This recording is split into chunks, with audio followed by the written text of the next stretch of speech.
mbale hako dan na wala womo na waklati tumala minna ibota fonyo kono miniti fula miniti saba inata murunnan andu nitel bota fonyo kono doro masingol min bebe malare folo wol be kadu benne fona meta isaje worsina mala woyan hakilo bulande nawol ndamo la ngamin ken nawetla bayrin tonya nawet beddo ko wala bayrin bi kuran kamala nyamin anin kun akamala nyamin amanke kilomita bayrin bi mol kasile fo labama la wato dolu kanyina kuran fa bare nena nganyine fo ngon nawet nin albe kuran faala alka faale naliba malala aliya mala bayri nyin kuram fasi nya clean vip within 2 minutes ya mala koten aka joran janole andum ngalu ne ko Gambia jang mod min yalon koy kamul waya jama e buka ke professional roti bayri Gambia kam mo kilimo jaay bungolo o mo kilimo le be kapinta do ko kala o mo kilimo le be electricity do ko kala o mo kilimo le fanambe pipe sabaran pour ji nyinkata dawoda ka ke jack of all trade leti master of none so ikaje ko nyinkuram fa kuram malo aka means sabu wala mo aka ignola appliance ka jani wato dodo aka dimba bonde dulato dukare na la management mbe fero kera fanale korsilol ke do ko dulal to bayden kurango be improve kan mbe bulo ko sukanale mba fulale ko kudos do ko kendo albe minna Gambia banko kanja bari nyinta mboto buka moy occupy Westfield buko moy kodande nyinta mboto buka moy nawe kurango sambanande bari fanan yenen budulal ti dame yaro ko sen kilo tuya budon bari mo titala konton do la koten nar sa continuer programme wala danta dame benun dame ndoro wala nyiti ko Gambia kana fo dingol min yalon ko be lola Gambia ibe do nyamin kala Gambia ite modu kunkilin naji bela ite kafolu kunkilin kafolu jibela ba Gambia bela interest la jibela mune be kala mune mu fuaro la bata dati ido kala la nyandi la kawo bondi anu mune mu fuaro la daha dati ibe fero kala nyandi la kaje ko kawo bondi. Yes, the fact you are right, we definitely need a backup so ngamira sign bina wala kala be fero kala le ning TK Gambia Solar Enterprise German Gambia Solar Enterprise mi yalon ko wala keta la mentality be fero kala da bayri nyinte mbota ka bako pol fana wafele ando aka inverter ni kuko dagal fana wafa ni solar be fero be kala le nebulo ya bulo do nyoko na isaje konse na bako po soto damen isaje kon naweten na femolo janino la wato be ngamru na programme ko na munda bi programme ko motata ntemela no jam bay mon sahaba ke mitala programme ni ko monato mo jama ba expect ne ko bimbina nga ya dabo e programme o men ke UDP generation forum kuno ngana no analyze and fana nga wara fo combat analyze but unfortunately man la moy no programme me la bela so aba kumala le nimba analyze la sela moy mo me la bela but wala min la moy no abu me la bela fo be ni wato min be kere wato sita walla ntata sambala na ka analyze mbata bulo la jile fo soma ning ala nata manta benke jatoru kende ata na jata kende yale improve ta domandi e baje la ko sama insinano janne no wala analyze yo bare bi la fita ko fula da mambe wala kacala wala mo MGI wala mo problemo mi alon ko be gamta problemo mi alon ko triangular problem law. You have Gamtel in another side, you have Office of the President in another side, and you have Ministry of Communication, Information Technology at the other side. So by trial, we analyze Ninkamala Modia Faham. Wale asabunko, what happened to MGI deal? Mune keta, kula min keta ni wati kono MGI. Baring na ni wuro beti ata. Da banke wuru kensamot. Nyinna mukuti Gambia dingol nyanda mwinkela. Nkaka wuru watu la da watu nyaron ka banke wuru watu. Bari nga wuri watu la watu mimu wuri watu. Bari kuma abena fodu no. Nin kuma fo watu mansi ni afadoreko kuma tinyana. So nyine ya sabu mo follow min tata kuma ntarakere mwi wurta. Bi ni wurta molu buke mwi. Bari mtumini yalon ko alhamdulillah rabbil alamin. O molu bini yalon ko ibe wuro la kuma ntarakere. Itolo benu wuru kensa wala. Yen tolu toko yade ikon tolo mu buru kosidalti. Ntolo mu jalibanti. Bari nkamintandi la wala mjende ko tolo nenet ntolo manke jalibanti. Ntolu nene te kela jali baluti bari ntolu be kela minul la jali baluti tonya wobe kela fuwaro let bari ntolu buka mfamoleje ntolu mfamoleje ko ntolu lo munyinente bari ntolu kam minke wala munyente ko fuwaro lo hayni be siri andu ntolu be fuwaro le kon na wulula lo wo fuwaro let dolu mum biki nyonlet dolu mum kotol let dolu mum fanyo let dolu mum mamayo let so do ni tata foi fotata la to dami isa kuka no we wala ngamra jinna mukuti ko mi yaro ka nyanta kala badu mo be ngalo ne ko MGI mi yaro ko Swiss company no sorry Swiss company Switzerland e wolle marta non na gateway la Gambia jang wato mi yaro ko yaya jang mi ja bare mune mu gateway te foro bare ni nata jibe Gamtel nkanyim bilol minjo nkanyim telefonol minjo te wolu damma manke na furu bunda te mi yalo ko aka duddo Gamtel wala Gamtel se minkela bari ni nata jibe Gamtel itollo mu suba mi yalo ko nyin sundingol min nata ijiyate tollaya min kada nyin GSM operator ti kabere afrsel lombam fo kisel lombam fo komiyom lomba wala fo munto lomba ñinul be jaati wala mo gamselt wala mo gamtel be wala kono gamsel la wala cellular company wala mo yiti ko mobile company bari ngajere kabrin gamstel ye wo introduce yaya Gambia de wonu ne ko ñimmun na birthday present to the Gambians so nga mutako gamsel fam yaya jamme wala ta bari no okay Gamtel e ka kodo soto di grado fananto mi yalon ko wala international gateway bari nin natan tolmini yalon ko be bantala bankor ka foy be Senegal le ba foy be America le ba foy be Angleterre le ba wala foy be Sweden ni wati ite be wo bankor min ka yette funo chika yela mo kumandi Gambia ja yewo telefono min chika kela mo kumandi be dami telefono jola jere but wol company lu fanan ka gateway le jo mi yalon ko wol ka wojo gamtel le nyine ya sabu wa soto no yaya jammela wato la gamtel la gateway amunda ni la gateway la sero woka sabu le Gambia la telefono ka ser Gambia dingol ye mini be bant e kaje ko ndol mini yalon ko misal fembe Angleterre ni Nigeria non lebe siring ni India non lebe siring ni Zaire wal lebe siring ni Senegal ko lebe siring bari wo wato la ni ye telefono tay Senegal commande ni atara dala sitanne ke la telefono kono ni ye Senegal commande se minute tan saba nyon keno di amol ni ye Gambia commande akadami tan doronne katu ko munam Gambia la handling fee gateway wala da kolata katambi nyim donu kamin be charge katu ko minam ni modbe sirin mini alon koy bota Nigeria ni laika be bulu England wala dulado to laika le be bulu ise wala laika long anin do fana bi ya fana nyina to wala so ni le be bulu ise India call no le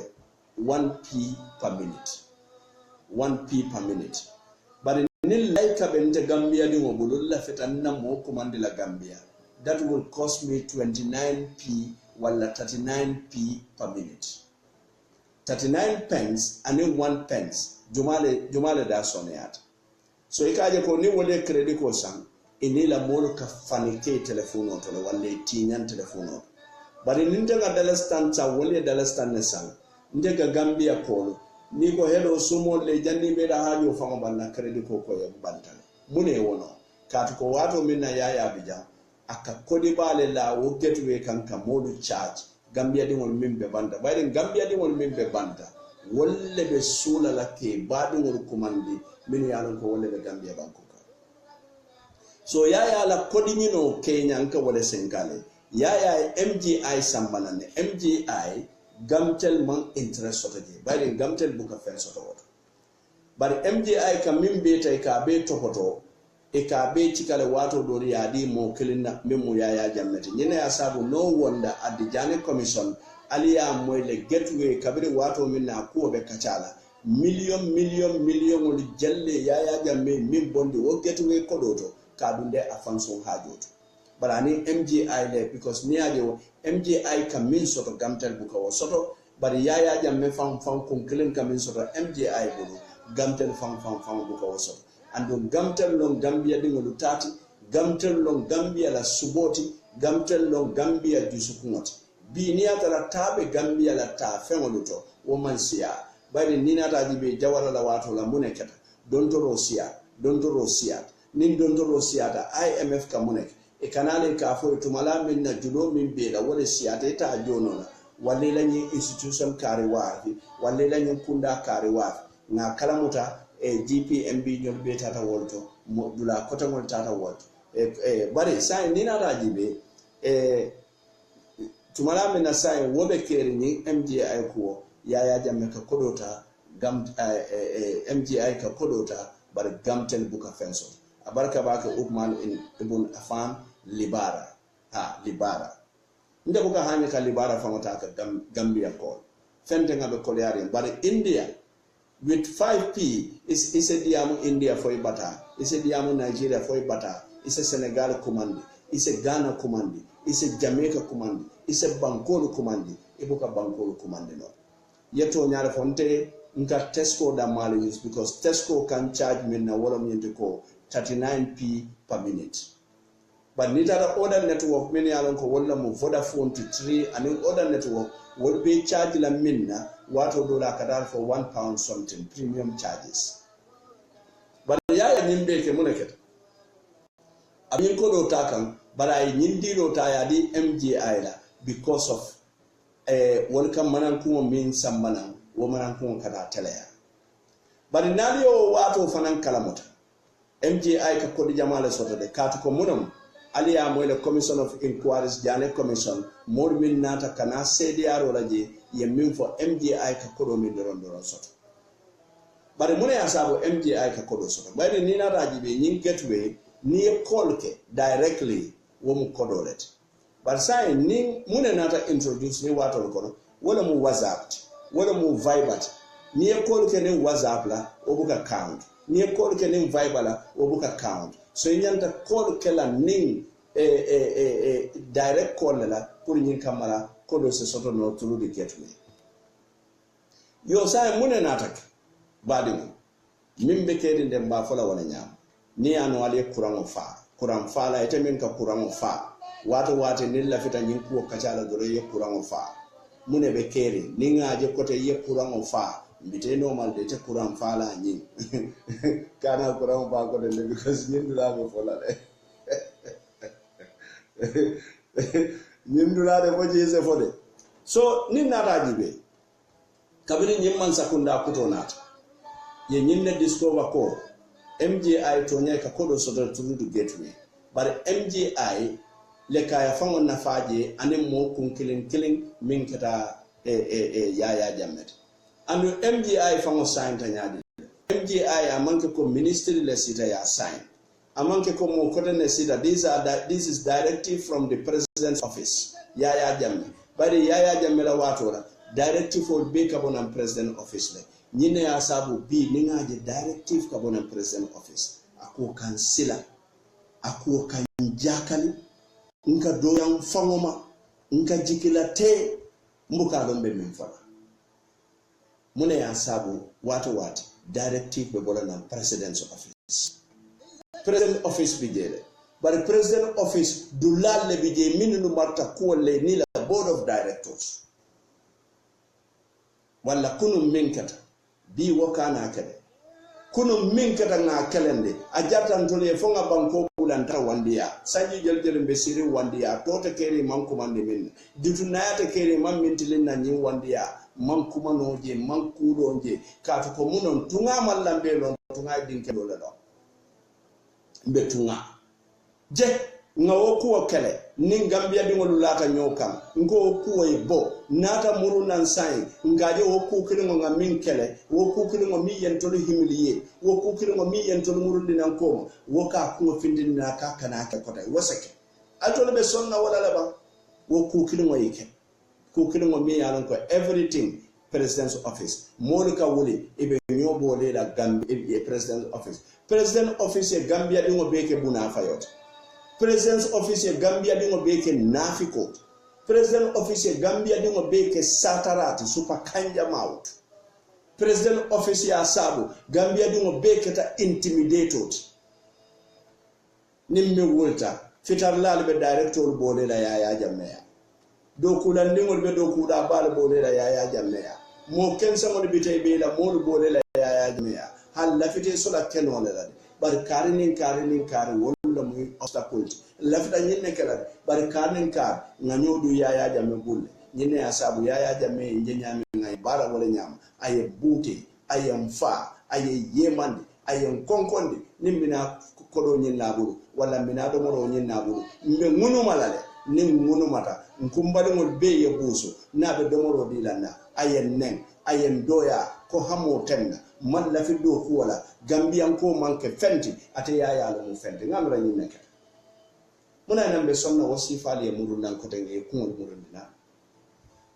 MGI director dolon Babukar Sanya ate kilinne contract ko sign annene aje jumale to banko juma banko mi yalon ko man sakunda la kunda woka contract ko sign bari mo kilin pet wole wo contract ko sign ani wo company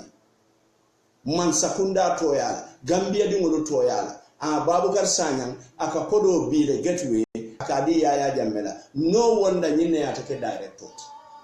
mbije ay modo ta mi yanon kai wo ay wolli kurut wala mujumat wala malam bast ay malam bast tom wonnan duma aya sambana ya kala deputy malam bast nen Babukar Sanyang nyinne nakita nyobala ka Gambia dingolo sunya kan na kodo be chika ka be di yaya jammela yaya la musoka wo kodo le chika katani sifa kuntangolu sang katani changadu kuntangolu sang jumba ino be dunna jumba auto be dunna do fama bi jende ta hanila ngol to ba kamin ka la kodo la banko be la kodo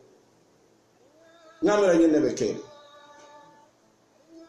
kere nyenne Babukar sendije nkana moy ko mune be kere iko Babukar iko juma malam bas le tokafo nyaton kolto min nyanda gamtel nyaton kayala nyinule gamtel sunya nyinule gamtel taya nyoinda kumbali wala ye gambia dingolu batandi nyinule be dami nyinul nyanda talla kontuwaro ko molbi mantara kontuwaro ko iko ke mirale ikana sunya dinkirale di wala mun kamala ika sunyaro minke kadi yaya nala molla isa wo sunyaro ke kote yadi state house ko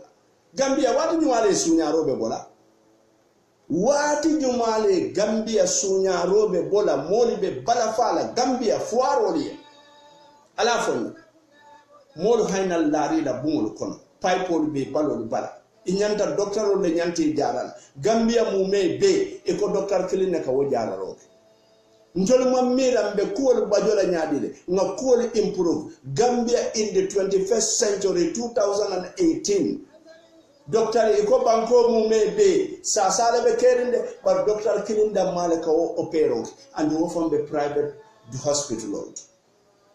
Gambia ndol mamira wala mbe hospital create la nyami mbe docteur create la nyaadile mini ben na sa tolu jarala mamira wala fon tolu buka kumira na balu kono fon be huo jela damin mbe Gambia di mo su nyala no dami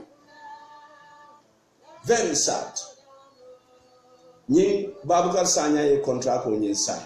contrat ko bije MGI be kodo domola ibe kodo dila nyin man sakunda nate woleje iko sunyaro ya jamme kodo minta is too much barola man sakunda nata alpha kafo londe alpha doku kafo mi tax force yin tax force Jumal Lebiji former directors of Gamtel Bakari Njai bije bari ngalon ne Bakari Njai long Gamtel la bero lola la be wala kon alfa kafo nyin min nyanta Gamtel la ko nyin keskis la ka jibe ibe Gamtel londe la nyaadide pour ay bo nyin malo kon pour ay bo nyin humiliation kon pour ay bo nyin suñaari jaw kon pour ay bo nyin tin ko le yakon e ba kala nyaadide ka Gamtel londe no afamay Bakari Njai bije Jamil bije ani juma kote Ablay Kebe bije ani mo kote mon woli recommendation o mindi wala mnyinti ko ila report one of the component wala mnyinti ko MGI e nyanti la contrat ko buru kalale because Gamtel buka fen sotoji na manan ko be kata tolle bulani modanta so wobota na tolle bul recommendation o bota task force level ni ya sabu ye MGI la contrat ko nyin terminate ye contrat ko nyin burka but MGI ni ya ko Swiss company lo kabiri ye la contrat ko burka ali ado ye muneke ye Gambia man sakunda sabote ye Gambia banko sabote e murunte Gambia dingolu sabote kula me ya ko ayentol Gambia dingolu bononde million jamala ay Gambia banko bononde million jamala ay Gamtel fanam boronde million jamala ñinde ba ko kono min be keri abe keri nyame ndorom ba fala wala nyam katu ko muno kabiri ye ton la contrat ko terminate iketa o DSST iketa o dindingol te mini alon ko ni la IC jolonda e kala fi dindingo be la IC jolon walla panketo le sayto di e mela panketo muta ku fa jolonda banko keta bala e la fi dindingo be la panketo keta banko wo dindin kunna ku sifal mun albukeji so kabiri e contrat ko busi bulu MGI ya muneke e la masingol mini alon ko wolle ka billing system o di Gamtel bari tolle ka gateway control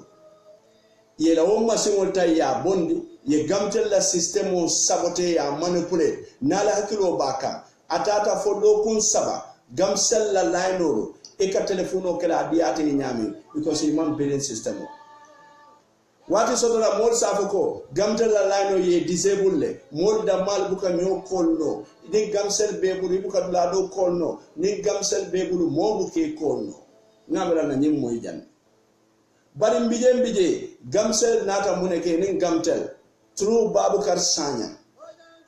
yene asabu company to alanga tonyaf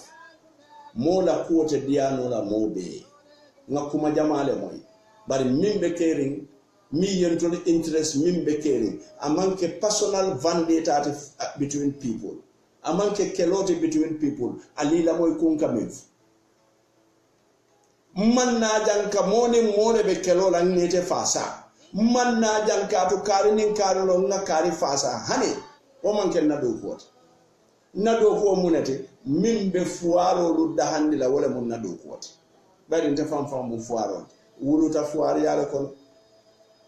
nyingo falinta fuari yala kono ngatamu ni fuari yala kono nkaranta fuari yala kono menta fuari yala kono ngamusonyi ni fuari yala kono ngadingol soto fuari yala kono andu hani bimbenna balu tamandika ni fuari yala kono so muna nan tolbe fuaro tulaje ngata ngaje ko nyinulu mi yala ko sun kanyolu long ngi falu kulutento ngamira fo wolle be fendi lan tolula min yala ka amesi foi ka sunya ite amira wobe fendi lan telala min bente sila alin kana nyone ne dunia alin an hakilo lutu kabiri MGI la contrat ko tuni ye Gambia sabote gamtel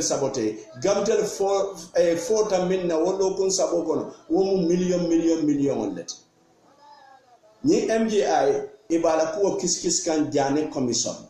ni ne asabu bi so monda nga safero kenko ni adare contrat ko murunde MGI la wala jane commission e nyante la baso ko la de why the jane commission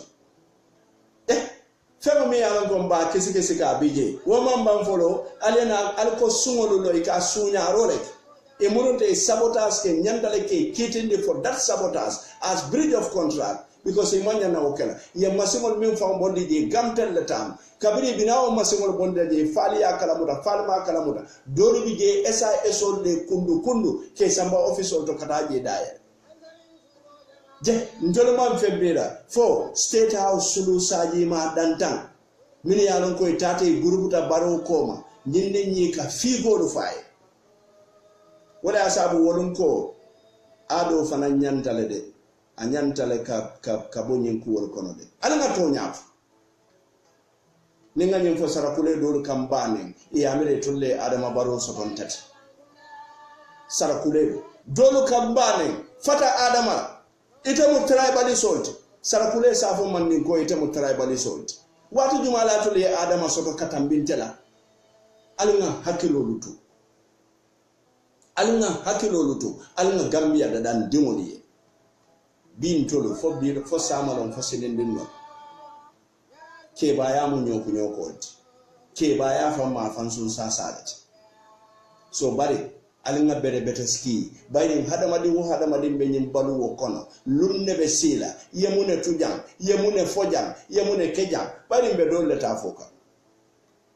dole bije ninge fo la modi e kontan dole bije ninge fo la modi e sunu walla alinga ferolu ke ngakuke mi alon ko na fota na modi be kontana ndetalla jambare na modi la kontano o kabudan no mona fo kaburo kono alinga hakelo MGI yela contrat ko terminé mbije Baboucarr Sanyang and others biri commandi office of the president ye nyine foy ko yes ndolu getwe mba manage nyola la bari technology long we cannot give you prediction ka fo ko be nyin nangam le kelano because ni nada jibe follow to MGI kamune million le ka wala dundi nyin donu nate buka million dundi no but there are some technical factors ngamin for them in the beginning because wado MGI be management na yaya ka Gambia dingolu bali ila nyantor WhatsApp mun na nyantoret Facebook mun na nyantoret Viber mun na nyantoret man sakundal nyanta munekera wala mu kan chokinyolo anin baluwo anin jata kendea anin karango ka wosone andi adingoli nyinna mo bankoti tubabo ni aje Viber dada tubabo lo kan lusle folote kamin soto sai buka wo soto ba ni aje Viber dada yena molla interest la so ni aje WhatsApp dada andu nyi WhatsApp nyem man sakunda ya lo ne WhatsApp le yaya jambe boyni bari yaya bije wato minna WhatsApp buka taratama ka wato do nima VPN o download modi amira yaya lafita le puruka information o mabo bari yara fa yaya mu kala bantelti amanke information mabo da mati bari yara fan kodi nyino fanan bije so bili nata susonyo nata mo nata wuli state house office of the president. Bari nim molu diamutale office of the president, nim molu diamutale ministry, nim molu diamutale gamtel. So I know about this. I know that is very true. Gamtel la billing system they shut it down. Gamtel lose millions. Mo kilina kun kilina fakamba dindin mere ngol million ko without experience. Iko ikarango da mala so nko wati kare ni buka kuke eka kule wati kare yankuba sedi ala na kiloto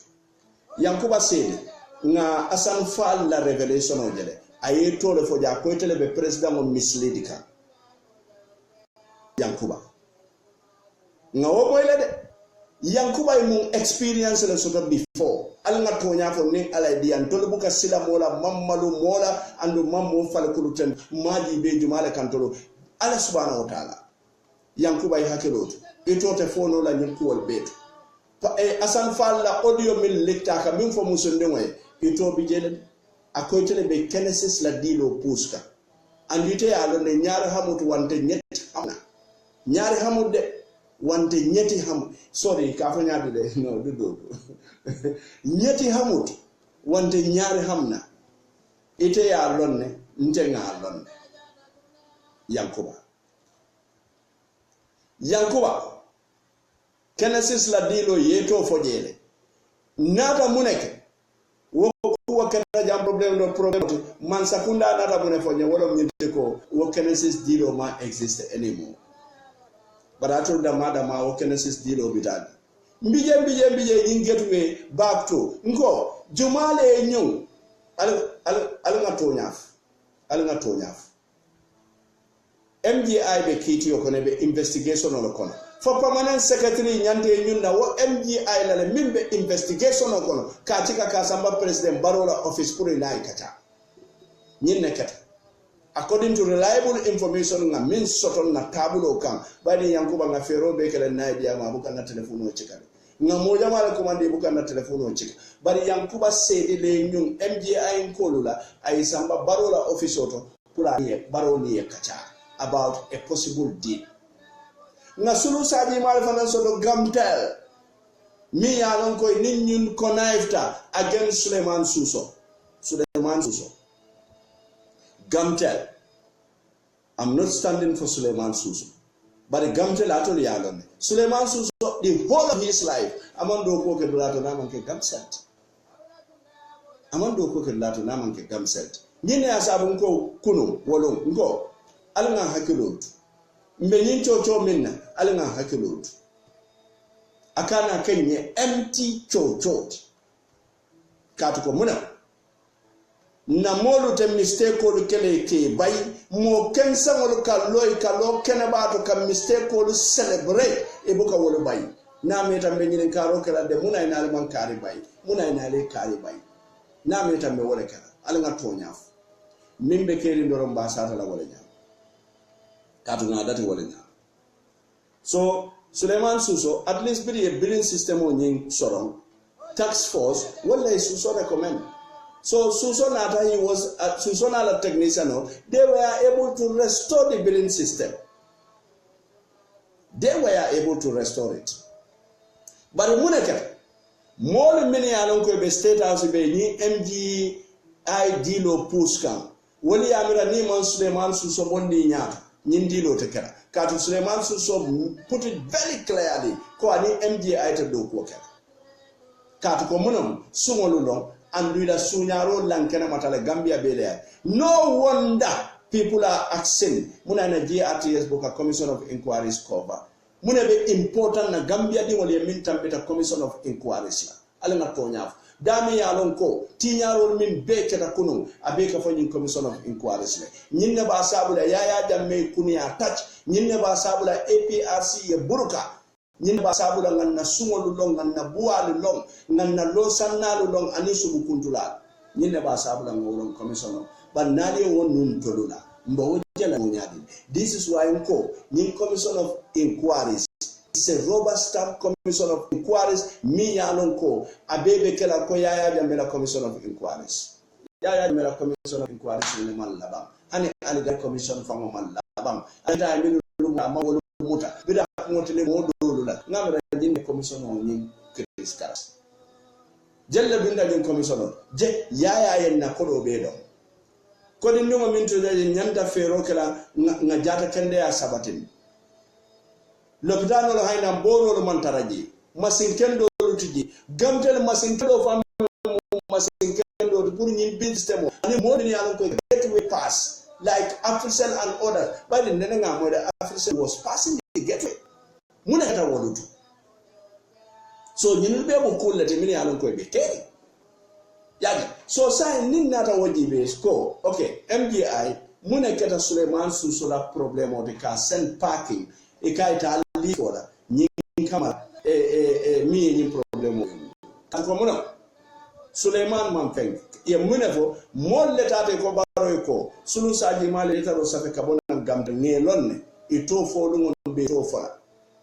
momi yaron koy me fangolu nafano wali e crime wol minke gamtel dante wala ninga wolu commencer ke foja nda banno wali letaro safe katandi ko President Barrow yene asarun ko President Barrow should discourage this more ka letaro safe e ka ministry bypass e ka board of directors bypass e ka President Barrow office ka diala just like a dictator woman yana kala President Barrow man ke dictator President Barrow is a democrat nyine asabu bin ka nyin ko mo fo nyin dictator lon ta nyin ko mo fo la na tarasire Gambia ja wala dictator la component alkana wonna kende Barrow bala andum Barrow ma nyanna sonna wala pour ye dictatorship la component o doluta kat ko wato wati dindingol kaburi ka letaro sambe ka alfaale bode ila do ko lale ke bole nyo onda maynol be ke sabotage be kering nyinna mu problème so Barrow le nyanta nyin discourage la ni mi ye letter samba ya diala akoy ka sambe la line ministry ya diala wala nyanta ko de futandi lantala bari tema nyanda bode ite individual mode bulo muta ikana sintela office company la ko iko ikana wala kachaja nyinna musulu saji mat confidentiality in the work confidentiality in the civil service ngamira nyinna mkote mimbe kele ali nga tonya fode nga dati wala nyama andu ninjan keda wo tonya fo wallahi billahi ala subhanahu wa ta'ala nabe ko yalal andu wo man kenna manta be mata nyinne ya sabu nabi ya tali alta alafo pamuda ka Barrow against the sign mbuka Barrow against nga system ode against Barrow be system o minnya nyinne mu kote katun tol mu fuaro letin tol man fen soto ndol man fen soto ndol faale fata fuaro yale kono mamolo fata fuaro yale kono barakata nyaawnya Barrow kabiri nga kanana bun sababa bulle moto kendo babulu mo kotangol be wala nyama bari ntolbe fuaro yale kono alinga bala fa fuaro liye bari nanga yimfoja wolo nko jawara nga nyinne fama hani bimba foka jawara mo kendo leti bari mo mimba bala ningo fo wado watin kan nimisale kato wo mo mimba bala nin jawara mo wol control no wala alinga tonyafo jawara mo kende sifa nya dilet bari ni sungol ye sunyaro aye mutaye bonda ay palasi dodu dila fam ma wori man seku sabali nyori jam ma oje jallo nyori jam man mo kota wori jam mini alon koy suna roke ye nyimban ko sambatu de brink fam ma wori jam bin ka sifan kata wori bendu ngabo hero lu natale sun kanyo lu nata mabo sun kanyo lu natale wale ka wori hero lu natale ya ra Gambia ndolla hero lu sun kanyo let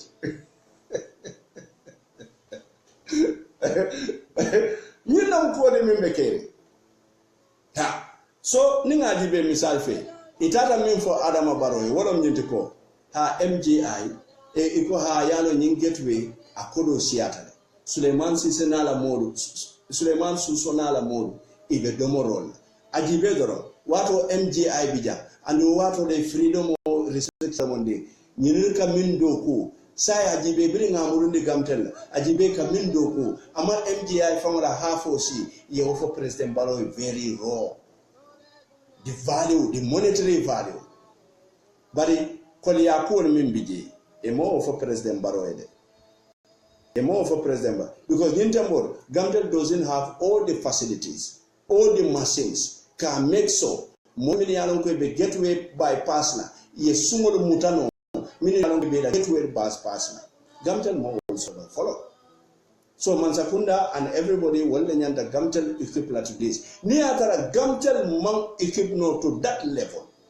Ndela recommendation of Bekela Mendi. Ye another operator, another service provider commanding meaning Gamtel Bedo Kokala, but different from what Sumolo MGI, different from what Sabotoro MGI, different from what more Minialonko Yam Fondi Million La, Itola Taunde at Anila proud to Anila arrogance.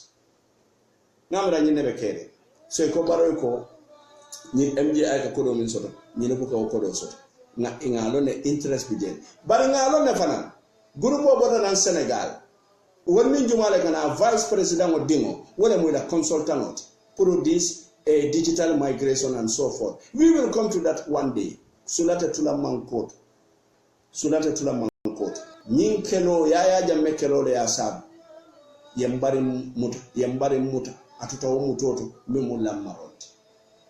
yaya jamme kelen dole asabu Gambia din kende jamaaye la sa ko mine bota birikama mine mum baadi mulut bala faabe longo bala so yaya kamingi kuriya lutu ninyi man sakunda kabina mbe chodiro kala barola ba nim baro man na chodiroje wala mbe baro fanambula wo ko kon katu ko mune mun to la do ko ka chodiro kay bara alhamdulillah nin chocho bete ata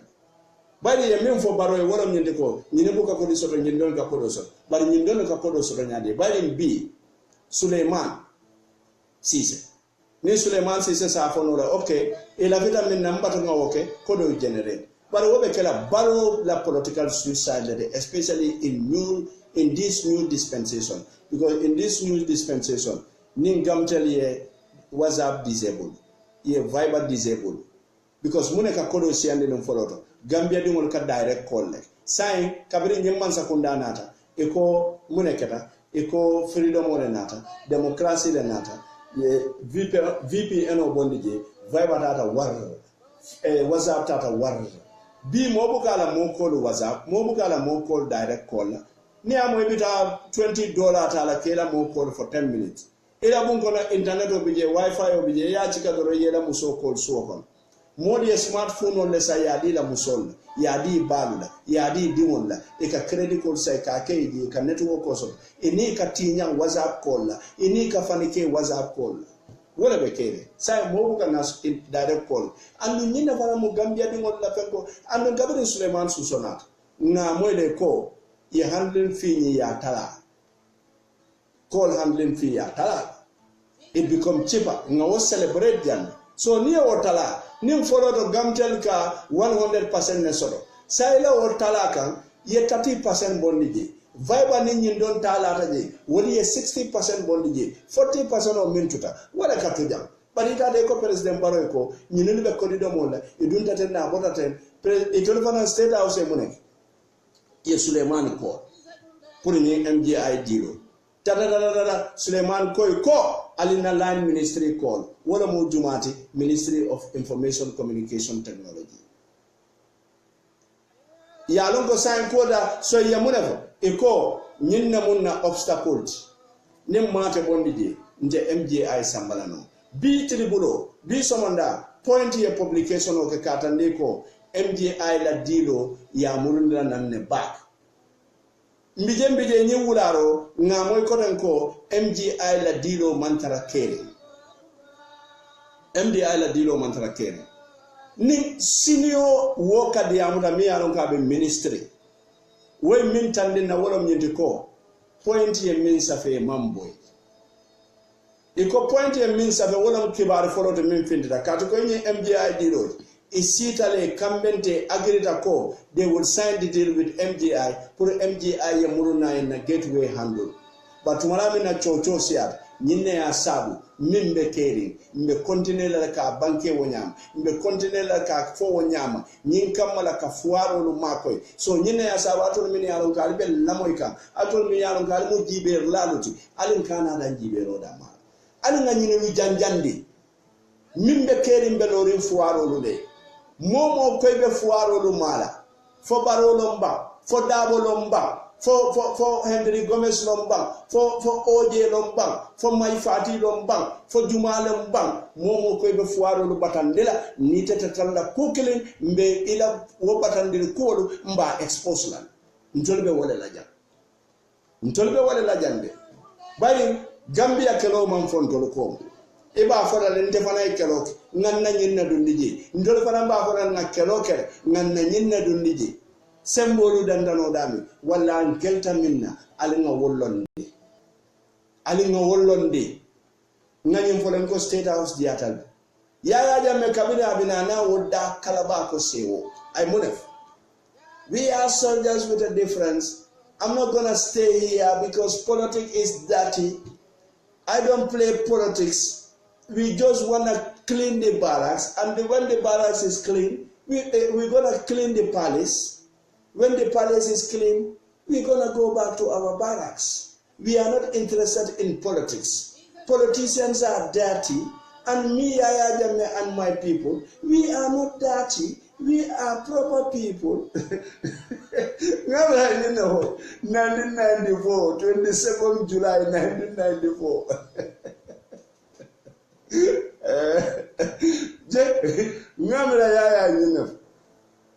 Mbije momin gata man nasiola kabiri ngadunda state house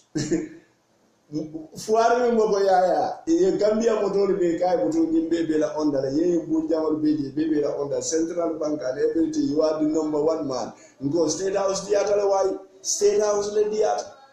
so wala asaba nga hakilo MGI anini kudor malam bas we are watching. It will never work. Dindi mere wol take a kulo state house amam possible. Dindi mere ema experience or kata ko te degree lesson. Competent and educated. I are very basic. Dindi tinai ko ka kulo state house susu kulo on the expense of the poor people. We will expose you at a buy. This is the power of the social media. Citizen journalism. Wale bekeri. So, nyinna mkuwalte kuwal mini alon ko bekeri. So, ngawonyi nka woy minfonyi. This senior civil servant at the Ministry of Communication. Ako, tonya sita le kambenda foka di MJI. But, Jane Commission itself have to intervene. Nyimu top secret let. Ko, Ninyi murunda MJI kan then the commission ma use sotokata wonin tella chocho walla ta nyoka arjumo e kambenta tenen lungo e kamben baliata arjumo ni adara arjumo lungo sign tale tenen lungo ya signo nyintale ya kuchu e kwali ngambata folode minebe kere Suleiman Susola takeda kinom nyimo kinom bayde ko sign munam President Barrow ye committee de form Gamtel. Mi alon ko wole be Gamtel jibela kanyim kool beta ke be kiskis ka kool. So ye nyim foko ni Suleiman Susobe odulato. O committee tala do ko kala no. So nyine ya sabu minister nyine ya sabu office of the president ye ministry ye directive key ministry. Ko ministry ye letter o safeni ya fai talifola muna ne tono letter o safe ya fai talifola if at all they can intervene. New office of the president can ministry bypass no to intervene on certain things just like Yaya Jammeh is doing. So why are they asking the ministry puru wali ni safe tono ma safe but it told la letter of the kuliala ministry ka ko told mo office of the president. Office of the president. Office of the President. Office of the President. Al Gambia je. Ntolle mu Gambia de mo tintolle ngalke wo office olu. Ali nga hakilolu. Bari ko ministry yesu so safi. Kabiri nga fudara ministry. Ministry farango hani de. Ali ye recommendation ol min be safi ko dalilo mi asabu nyanda ko la suso ita. Lifol. What recommendation or kono dalila jamal le bije bini anon ko manke tonyat ministry barantale ka safero ke ka di susola ka fo suso ko tali fola because it only allow the implication of maybe nobody want to take that implication mo be go work kan to ko ya ministry suso hani bi amala letter o soto folo ka to ko mono ministry permanent secretary ko hani ko femal min bi je min fo nyenan to we are not aware of it and we manke to nyat as far as we are concerned. So what can I moneke? Permanent secretary waleta tala adi the chairman of board of directors la gamta. Puru wofana was a letter or something. Say na bula as a board of chairman of the board of directors. So wofana sita kabiri arjumalumo letter of babulu. Hani bi wofana go ndete letter of savela katuko ministry yemin fo wofana wolefu. Recommendation will be that Suleiman Susote will go to be manke tonyat. So therefore, the board will not write to Suleiman Suso put it a leaf for. So sign another for Fabulot. Office of the President, what is suffered okay Suleiman at a leaf for. But he call Ntadila Suleiman, Nietele Safe, Ite Asaf, Nindoko Hanide. Ndeta safela baringa di nyindon ofana ko hanende ta safela BBBB le meeting on soto board of directors pour ka jibe ibe nyunko fama be kala nyaadi so ni wol fana available at any time we will let you know mbe bulala ko no mala and we will let you know every little thing about this MGID so nina mukoti sai mune be kele angola nkole ya kuma salentu sai mune be kele wala mnyente ko molu kala feka molu bay fay buke bayno katu ko munum dalilo tije be bayla min alinga hakilot Gambia is not all about investment nganyem fode investment to nyanda promote la de bari mim fango nyanda promote la wala mu justice Gambia de le nyo tora Gambia de ngol torata Gambia de ngol be yemandi hani bi molu mela molu je foye baade de foye me baade foye be baluri ne foye mantara baluri kiti yo nyanta te la kuroy koy maw woleke ndol ko muno we are going on business so this alone has undermined the commission of inquiries ni atara kata kuti mi alon ka sotoba but to nyato nyemaji aketa assigned arjumalongo tenelongo sign on nyimbot andung nyin siata bakele nyimman tonya man sakunda mu negotiation de bare wato ali ngam fonyo nyinna ning nyi nyon ko keda somebody has to take the blame because ngafya kudo le tambita mi yalon ko asan fall lo tajanne aya be fonye andundani asan sita yankuba wala nan ko yankuba sedi hakilo tu yankuba sedi nyin ko min be ka ngunu nyinkuwa min be ka foyma e hakilo tude Gambia les Gambia mo duwa banko let kala bantelu ka wanyari Gambia le labango buka nyinya kala bante fololu le labango nyinya haninga mera minu lawo nyinya te labango fango tina nyinya la kotay nyinnon ko mi yalon ka do lori ni wobotaji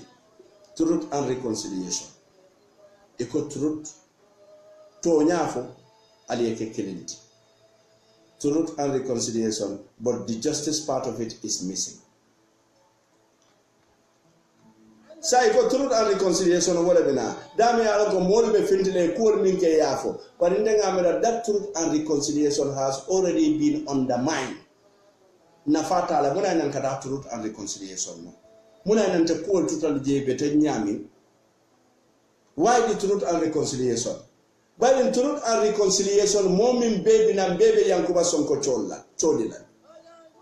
Yankuba Sonko, atala musuti yoti police, Gambia police force. Kabirin solo Sandembe fala atele bije. Solo Kuruma be fala atele bije. Lamin Marombe fala atele bije. Madi Sise de wonyin Mr. Sise abe fala wato min atele bije. So momin be wodulato saybe jumale police la wala nyaton ko nin ko kata nyaton ko ye responsibility le so wo responsibility wala munti ibe sonnale walle sombalia nin nyaton ko sombaliata ku ketala department oto anda tolo nyaton ko wo nyaton ko ka o manifeste bari nama hani ka manifeste aya jamela watola anyanti fonyo dale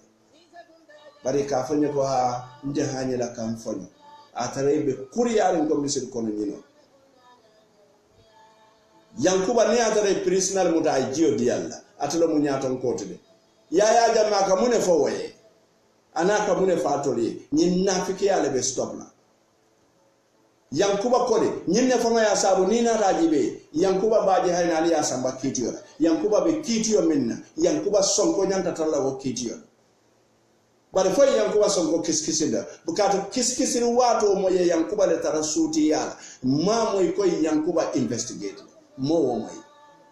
but now yankuba baje nyolo wolle bije yankuba sonko nyonde yankuba Usman sonko hayna Switzerland ba kitindika yankuba sonko mi yalo ka nyanta kitinda katu ko munam ala maralo ko le nyin jawyal be ken nyin faror ken nyin yemandirol ken ali wo yankuba sonko tanan katu ko munam ali asamana alkana wore ke munti alkana wore ke yamarlati yamaro munna pour banko da tanko aya tara nyinullo moduti min yanon koy banko da tanko beta ya dun nyoto ye gambia de ngol bute ye gambia de ngol felinde ye gambia de ngol fa nyinnom ko de mi yanon ka be kede so wala wakama don badi ngol nga fo konte jamfala nkadi amu nyamin nkakandi wala nyama andum fanan kono kandi mele fanan so bari wonya ngamram be borol min na limbota jang dukare nempare tam mimbe keri natul min kumandir la balo ali ngam fonyo kumandir lo folo bari bi ma wonyo sa bari nimbe keri mbanda do na telefono kamere kir so mbalo dan la bi nak man kende ya wonya so kumandir ba na nte telefono danko la nimma min danko fane kana mira fo njutite dala katu ko munum mbatata la andum fanan man kende ya so mbe duwanye naal bulu ko tay mobe dawda asa duwanye fo Allah subhanahu wa ta'ala senso jata kende ala nyin kamala do kol min yalo koy datita nse wodo ko tangi ko fano do kol min yalo koy bina datila nse wodo ko fananta ni datino wala wakama do badi mo ngalten dum hal jayi kankuraro do mon dimbi jam mi yalo ko wala botan na badi ma bulon karamo fama mi yalo ko wala mo alaji karamba suwana ti madina suwane alay karamba suwane ana dinolo ana doro an talibol wala ko be jamamu be karamutan la mislimu be dawda ko sawo sande ika ziyare ba min kela sateto ya fako nyinam fana sitale abe kala wato minna wala mo sibitlu wonto nyim tuwabu karo atilimo anin kilimo abe kala dame wala madina suwane sate konot wala wakamala mislimu be dawda kabirin Gambia Guinea Bissau Mali Afrika dawda anin Gambia e bandala yal mumela be kere kumande je babu nya sindilalla siare ke dami wala madina suwanete ambe min katambe siare nyato wala mo karamoti mfama lonna min kata alhaji karamba suwanete hansa ndo mbadi mo kankularo to na kombo mandwar imam bato yala mimo imam afan esa bojanti anin alkalo jere bojan anin sate alfalo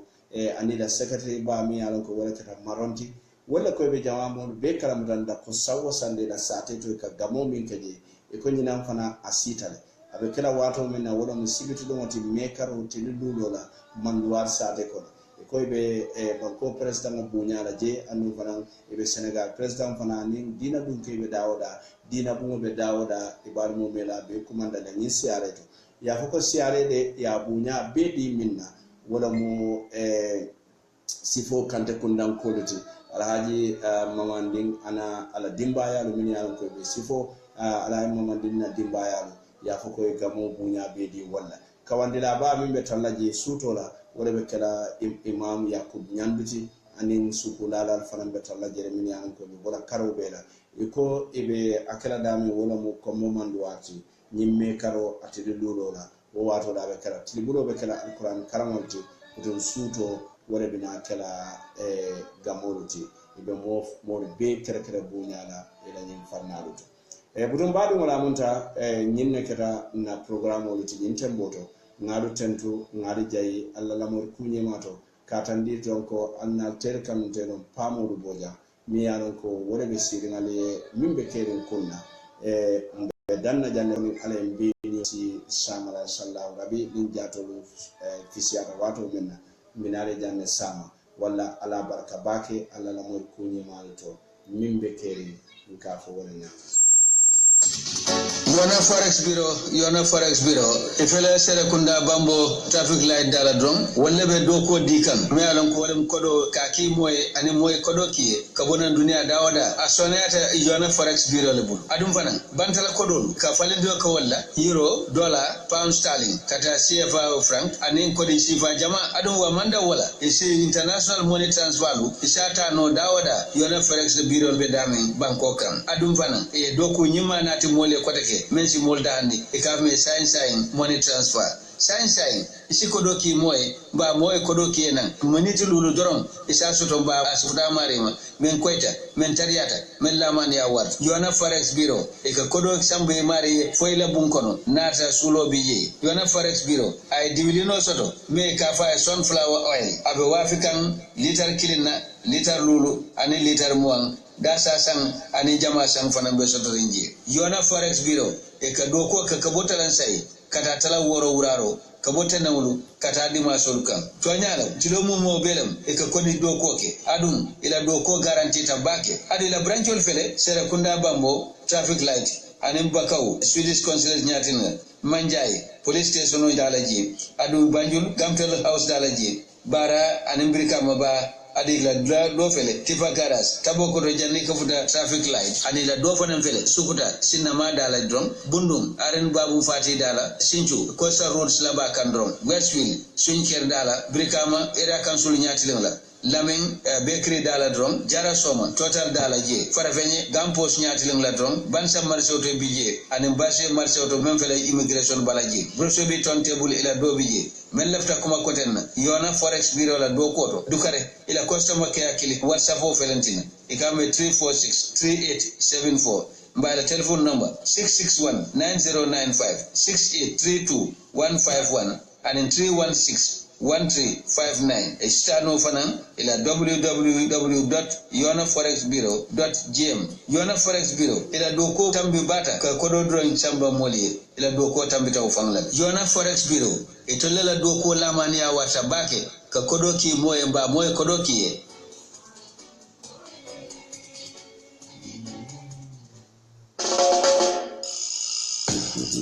Badingul Dream Party Deco Limited wollo mo dulati dami yalon koy kala party kale patiti ni atra patendin non pitol ka kale party ballet e kaminke wollo mo decoration oti nyin kamala kala party dulalu jinyande andi manna da wala e ka stage o nyim fanan dadale dami yalon ko jalengara bal katara dami sakonale fond regional soto man sa sirangon e ka wor fanan dile andi manna da wala taberlan jorangolo e ka wor fanan tale ke di sako min yalon ko walla mo kini kandindirawon ti walla domor kandindirawon to e ka palato fanan di andu ka murol di anin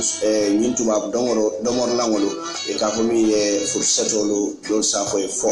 e manna da wala ina nyim makis fanan butum badi wolo nyindom Dream Party Deco Limited na lafta ke katanyo ya ali kumandi la UK branch to dami yalon 00447738272963 wala ning atra party be Gambia le ali kumandi la Gambian branch to mimu 00220377343 ni andula nyin nomba le bebe WhatsApp le anim Viber andum fanan accessible no ma Facebook Dream Party Deco wala nata kala party kale patiti bari nibe party kala tonya inyanta patila Dream Party Deco itolo bijane kaluda